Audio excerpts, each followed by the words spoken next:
Hello नमस्कार प्रणाम दोस्तों, हम आप सबके भाई राकेश और आप देख रहे हैं RCS न्यूज़ भोजपुरी। दोस्तों, भोजपुरी के trending star super star Khesari Lal Yadav ji का एक मूवीज आया है। मूवीज का नाम है रंग दे बसंती।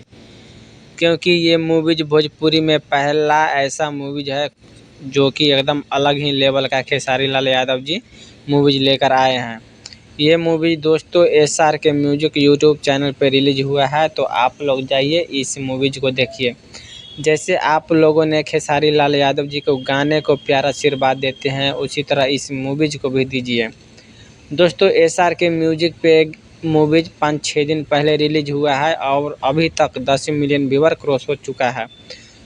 तो एकदम फटाफट जो लोग नहीं देखे हैं वो लोग जाइए। भोजपुरी में सबसे अलग ही लेवल का खेसारी लाल यादव जी ये मूवीज बनाए हैं और एकदम बेहतरीन कॉमेडी इंटरटेनमेंट से एकदम भरपूर है। तो फटाफट देर मत कीजिए, SR के म्यूजिक यूट्यूब चैनल पे जाइए, देखिए। और जैसे आप लोग ने खेसारी लाल यादव जी को सपोर्ट करते हैं उसी तरह करते रहिए। फिर मिलते हैं आप लोग से नेक्स्ट वीडियो में, और वीडियो को ज़्यादा से ज़्यादा शेयर करें। धन्यवाद।